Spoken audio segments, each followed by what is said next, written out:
వినండి ఎంత అసహ్యంగా మాట్లాడుతున్నాడు. Okay. Sorry madam, Krishna Kumar గారు గో హెడ్.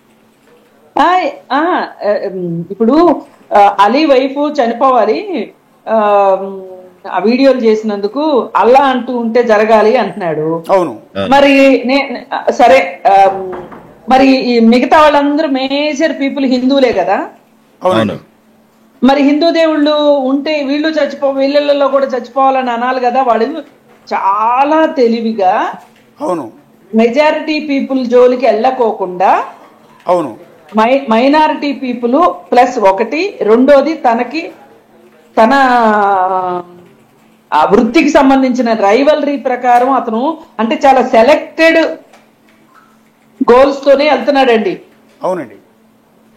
ఆ సెలెక్టెడ్ గోలు ఇప్పుడు బయాస్ అన్ని యాదవ్ దేశం అంతా తిరుగుతాను ప్రపంచం అంతా అన్నాడు కాబట్టి అతని మొరేల్ని కట్ చేయటం కోసం అవును ఇప్పుడు బెట్టింగ్ యాప్లు కాదు అతని ఆపించటం, అంటే బెట్టింగ్ యాప్ల్లో అతనికి డబ్బులు రావడం ఆగిపోతే వాడు నోరు మూసుకుని ఇంట్లో కూర్చుంటాడు అని.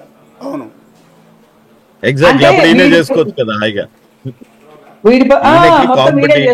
ఈయనకి కాంపిటీటర్స్ నచ్చారండి. మొత్తం నేనే చేయాలి, వ్యూస్ అన్ని నాకే రావాలి, నా వెనకాల సమాజం ఉంది, నా వెనకాల ప్రజలు ఉన్నారు, నా వెనకాల మీమ్ పేజెస్ ఉన్నాయి, అది ఇది అనుకుంటున్నాడు. అతని వెనకాల అతను మాట్లాడే లాంగ్వేజ్ వల్లే వాళ్ళందరూ ఇతని ఫ్యాన్స్ అనుకుంటున్నారు, విచ్ ఇస్ అటర్ రాంగ్. వాళ్ళు ఈయన ఏదో కంటెంట్ చెప్తాడు ఈ వెనకాల ఉన్న అమ్మాయిలను చూడడానికి. యా, సొసైటీలో డెఫినెట్ గా దెర్ ఈస్ ఇట్లాంటి దానికి ఈజీగా అట్రాక్ట్ అయ్యే యూత్ చాలా మంది ఉంటారు. ఆబ్వియస్ గా పక్కన ఒక అమ్మాయిని. రవి గారు, ఇప్పుడు ఇందాక 5 గంటలకి ఏదో బ్లాస్టింగ్ న్యూస్ పోస్ట్ చేస్తున్నానంటే ఏదైనా చెప్తాడేమో అనుకుని ఓపెన్ చేస్తే అతను వాడిన ఆ వీడియోలో అతను వాడిన భాష, అతను చెప్పిన అంశం, ఆ అన్వేష్ అనేవాడి తల్లి ఉండదు కదా, అతని కన్నా తల్లి, ఆవిడ గనక చూస్తే నిజంగా పాపం కింద పడిపోతారండి, ఏడుస్తారండి. ఇండియాకి రాడండి. మొన్నే ఒక 4 months బ్యాక్ బ్యాంకాక్ లో కలిసాడు అన్నమాట. బ్యాంకాక్ ఇప్పుడు ఇండియాకి రావాలంటే భయం. ఒక 2-3 అమ్మాయిలు ఇతని మీద ఆల్రెడీ కేసెస్ పెట్టారు. చాలా పెండింగ్ కేసెస్ ఉన్నాయి, ఎఫ్ఐఆర్స్ ఉన్నాయి, పెండింగ్ కేసెస్ ఉన్నాయి.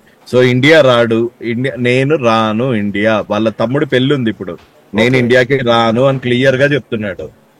కాకపోతే మనోడు అక్కడే ఉంటాడు, ఏది బయటే తిరుగుతాడు, ఇండియాకి రాడు. ఇండియాకి వస్తే ఈ కేసెస్ కన్నిటికి ప్రాసిక్యూషన్ ఎదుర్కోవాలని భయం. సో అందుకని అక్కడ ఉండి ఇప్పుడు వర్చువల్ లో తిడితే ఏం చేస్తామండి?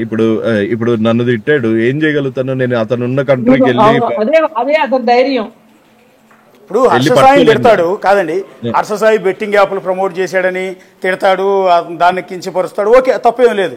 అతను ఆల్రెడీ బెట్టింగ్ యాప్ను ప్రమోట్ చేశాడు కాబట్టి అతను విమర్శించినా కూడా అది హర్షసాయి తీసుకుంటాడు. కానీ అదే హర్షసాయితో ఇతను సాయంత్రం ఫోన్ చేసి సరసాలాడతాడు. అయ్యో, ఇప్పుడేంటండి అసలు నేను ఇది నువ్వు నమ్మించి మోసం చేసావని నేను ఎందుకు అన్నాను అంటే, నేను హర్షతాయి మీద ఫైట్ చేస్తున్నప్పుడు, నేను ఇమ్రాన్ మీద ఫైట్ చేస్తున్నప్పుడు, నేను ఇది చేస్తున్నప్పుడు ఎవ్రీ డే అక్కడ మాటలు ఇక్కడ చెప్పడం, అగ్గిపుల్ల వేయటం ఇద్దరి మధ్యలో. ఇద్దరికి ఒక పర్సనల్ రైవలరీ పెంచడానికి అనివేష్ చేసిన పాత్ర అంతా ఇంత కాదు. శాటిలైట్ ఫోన్ తీసుకొని మరీ మాట్లాడని అన్నాడు కదండి, అదంతా పచ్చి అబద్ధం. ఈయనెవ్వరూ ఆశ్రయించలేదు. ఈయన వచ్చి ఏం చేస్తాడు? ఈయన ఏమైనా పోలీసా, లేకపోతే ప్రభుత్వమా, లేకపోతే ఎమ్మెల్యేనా? ఏంది ఈయన దగ్గరికి ఎందుకు వెళ్తాడు? ఈయన సపోర్ట్ గురించి ఎవడైనా ఎందుకు వెళ్తాడు? ఈయన ఇద్దరు మధ్యలో కొట్టుకుంటూ ఉంటే అక్కడికి వెళ్ళి ఇక్కడ పుల్లలు తీసుకుంటాడు, ఇక్కడికి వెళ్ళి అక్కడ పుల్లలు పెడతాడు. ఇద్దరికి మధ్యలో పుల్లలు పెట్టడమే ఇతని ఎందుకంటే వాళ్ళిద్దరు నాశనం అయిపోతే ఈయన నెంబర్ 1 అయిపోవచ్చు కదా. అవును, అంతే. ఈయన మెయిన్ ఎజెండా అదే. ఇప్పుడు అల్టిమేట్